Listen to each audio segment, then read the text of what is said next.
Hey guys, welcome back to my channel. So today's video is going to be just a very chill, relaxed chit chat video. Before anyone asks, yes, this is already filmed for you guys. I want to let you guys know before I get started with today's topics that I already have my videos planned for when I go on like maternity leave for YouTube specifically. I'm going to be doing tutorials, not tutorials, tutorials on each of the looks that you guys have had most requested for the past few months. Obviously, I'm gonna be very busy with a newborn in the next few weeks. I wanna say I have like 5 weeks, 3 days left. So I wanna make sure that I have consistent content while I'm gone. But anyways, let's go ahead and get into today's topic. So the first thing I wanna talk about is this. These cleansing waters deep clean and remove stubborn makeup all in one. And I've obviously tried my fair share of makeup removers, but these are by far my favorite. Even waterproof mascara, and leaves my skin feeling so fresh and so. And these are the tweets from Tati. What? Nicole Concilio says, "This is so bad. What the fuck? Ladies, this is how you don't do a sponsorship." I saw this on Twitter this morning, I want to say. I could not believe what I was watching, especially with the beauty community the way it is right now, with people not being sure who to trust, because now we are learning that more than half the time product reviews and things like that, people are getting paid really big sums of money per review, and it's starting to make people kind of question the authenticity of reviews. At least that's what I've seen as far as reactions in some sponsored videos more recently. And so for Shay Mitchell to do this shit, come on. I'm hoping Biore steps in and makes things right, or maybe kind of cancels their collaboration with her, or at least, you know, wraps her on the hand for this bullshit, because it is embarrassing. It makes no sense. Like, why do that, you know? What do you guys think? Do you guys think she should be taken off Biore's ambassador list and replaced with somebody else? How do you guys feel? Because it's very obvious, like, she's not even using the product. She like leans in to make it look like she's using it, but that shit doesn't even touch her face. And she shows it off. Look, waterproof mascara, waterproof makeup, whatever the case may be. It's a mess. That's all I'm gonna say. It's a fucking mess. All right, so I just had a live stream on Friday, and we had a very good conversation in that live stream. I was very happy with how it went. If you guys don't know, I'm gonna start doing weekly live streams, so like every Friday at 9 p.m. Eastern Standard Time. And so I hope that you guys will join me there. I'll have all the information down below for you guys, as well as a link. But in our conversation on Friday, we talked mainly about Morphe and the Jaclyn Hill thing, which is what we're gonna touch on today. So as we all know, Morphe has been in the middle of a fucking shit show because of this whole Jaclyn Hill thing, the release of the vault first, and then the release of the brushes. I mean, there is so much happening right now. I've seen some recent claims posted on, I think it's Instagram. I think I have the screenshots from Instagram specifically. So it says here, "I ordered the master collection and the only thing I got was the box. Be careful ordering it. You may not get it and you'll be out of the $165. And of course you get the generic Morphe response. We want to make sure this gets taken care of. Can you please email details along with your order number to social media at morphe.com. And then this other person says, "I've emailed, DM'd, commented on Instagram and Twitter with no reply. I ordered the Dark Magic palette and the master set of JH brushes, and all I received was the Dark Magic palette. The shipping email said my brushes were coming with the palette. Can someone please get back to me? Those are $165 brushes, and I'd really like to know why I didn't get them." Of course, you get the generic Morphe response. And then someone else says, at Morphe Brushes, "Could you please offer help? I ordered the Jaclyn Hill Master Brush Collection and you sent me the vault. No invoice or packing slip. I called and the customer service was no help. I've sent 2 emails. I'm paying a lot of money for this. I want it corrected." And once again, they tell her to email instead of call. It's like, come on, guys. But I've seen people saying that they paid the $165 for the entire brush kit, like the entire bundle of brushes, and they wouldn't receive any of the brushes. They would receive the box and that's it. Or maybe even they would pay for the palette and brushes, they'd only get the palette and no brushes at all, like nothing from the brushes. I really don't understand why Morphe continues to get away with the downright shitty business practices that they continue to use each and every day. I mean, I have screenshots for years from people complaining about the customer service or the lack thereof in this case. And it's like, when is this company just not going to be around anymore? And then you can also answer that question yourself by saying, when we don't have people like Jaclyn Hill or Manny MUA or James Charles or whoever else talks about them in their videos, people with thousands and thousands and millions of subscribers, once these people drop Morphe as a company, we will see a drop in Morphe as a company as far as attention and how it gets the attention it gets. But we all know when you're on that payroll, why would you stop talking about it? Come on now. I'm just saying, I'm hoping that they are watching from the sidelines how everything has been unfolding and they're taking notes and seeing how Morphe is treating their customers, because these are customers who come from people like James, who come from people like Jaclyn to go spend money on their website. And the most blatant sign of disrespect I've seen from Morphe was just released yesterday on Trend Mood, I think it was first, and then officially today, as I'm filming this video, they released the PR for this new palette they're releasing a couple of weeks after the Jaclyn Hill palette. So this is the 35M. This is their brand new release coming out in the next few days. Here's a little close-up of it. But if you look in the comment section of this ad for Morphe, you'll see comments like this one. Cool, but are you going to up your customer service game and exchange my Dark Magic palette without charging me for shipping? Generic Morphe response. Nice, I still don't have my Vault collection, but you already got paid via PayPal. Where is it? I ordered it on the 14th of August, and once again, they provide you with a number for customer service to call 24/7 and the email. But everyone's tried both methods to no avail. And here we have James Charles, pitching his code, because why wouldn't anybody do that? To me, it is probably one of the most blatant signs of disrespect, because in the comment section of all the pictures more recently, we are seeing people complaining about customer service, not getting a product or getting charged double, or whatever the case may be. There are people who are still trying and waiting to hear back from Morphe on things that they're missing or customer service issues. But Morphe doesn't give a shit, and they're like, you know what? I know we have all these problems with this past release that we just released a couple weeks ago, but let's go ahead and just jump over all of that and worry about this new palette because money. It's astounding to me that this is all happening the way it is. And I personally cannot believe that Morphe is more concerned about pushing through all these bad reviews and these customer complaints, not even worrying about them in some cases, and just releasing a brand new palette instead of worrying about the customers who are telling them, listen, we are having issues, we want our money back, we want this back, we want this back. And to make matters worse, people are still having issues with returning their palettes, and this has been talked about many times, so I won't go in depth into this topic specifically.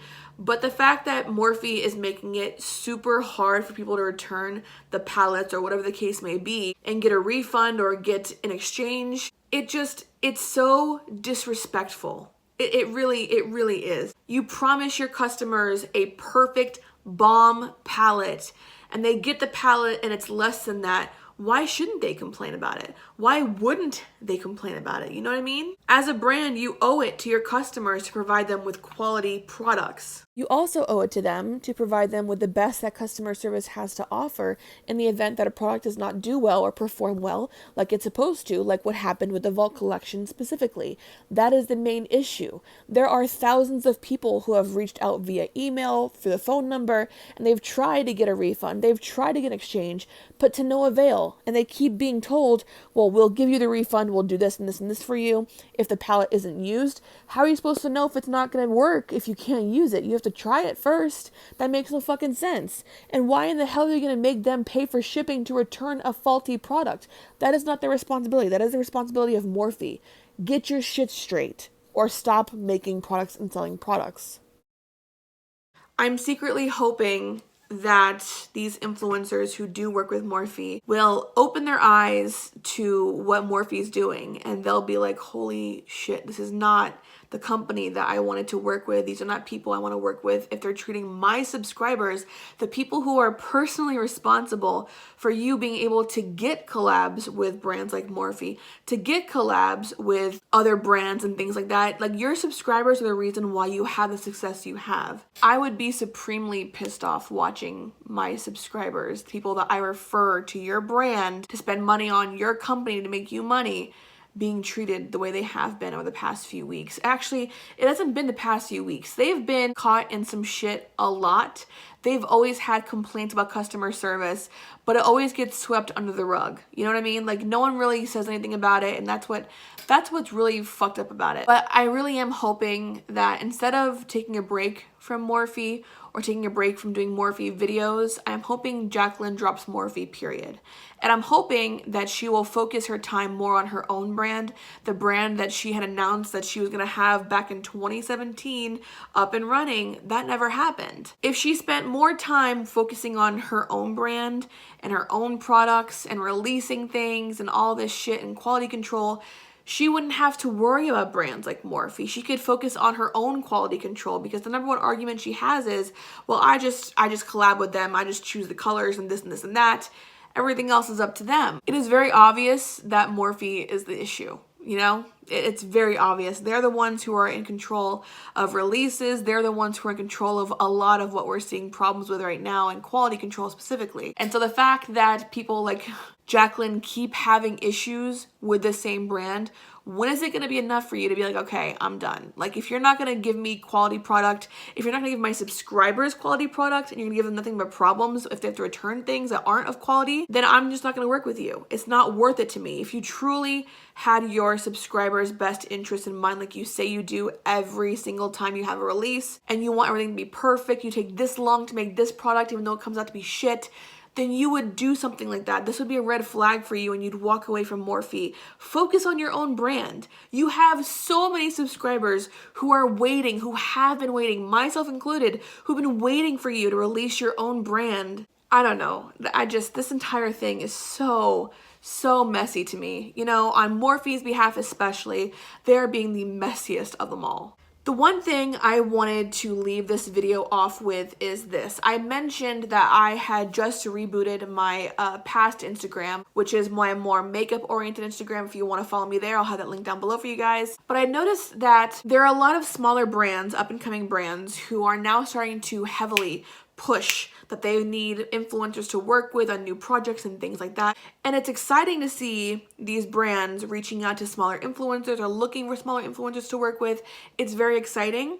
And trust me, I know what it's like to be someone who is just up and coming in the beauty community or up and coming on Instagram or whatever the case may be, and you have a brand reach out to you via email and they're like, hey, we saw your work, we love your work, and da-da-da-da. But it's so discouraging, because I can tell you I myself have been contacted by brands who very clearly don't really follow what I do or know what I really am about on my Instagram or my YouTube channel in general. Because I've had brands who manufacture like little knickknacks. Like, there was one in particular that was so stupid. It made no fucking sense whatsoever.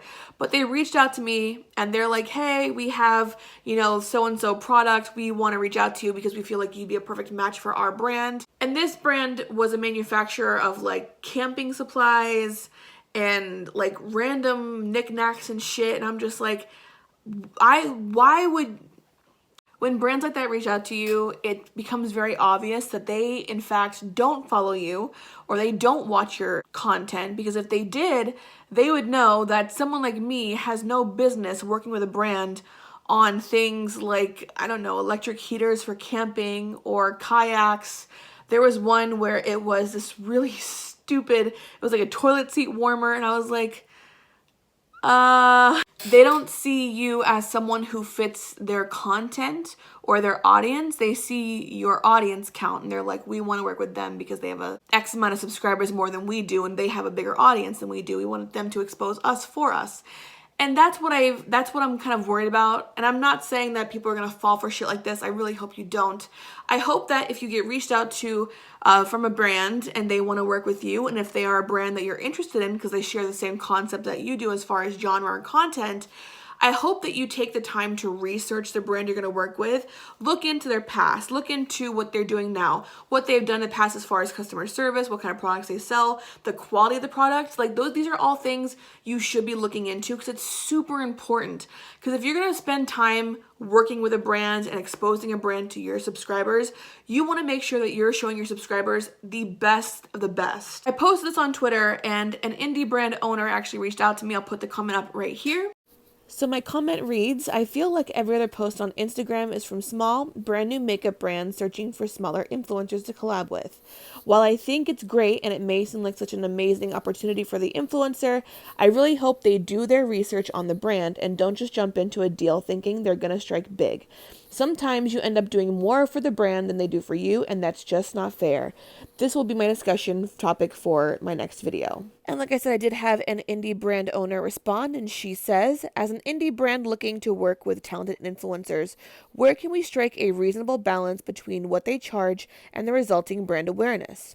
What do you think is the best approach? I'd love to get perspective on that from you guys. Now, the one thing I want to do with this is get, like she asks for, your perspective. So if you are an up and coming makeup artist on Instagram or wherever the case may be, and you have some input or some idea of what would make this a reasonable balance for both the brand and the influencer, leave your comments down below or leave your suggestions down below. We'd love to see what you guys have to say.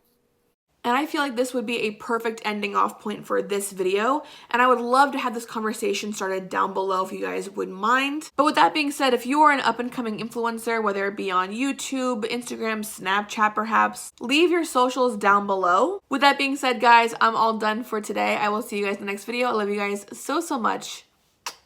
Bye.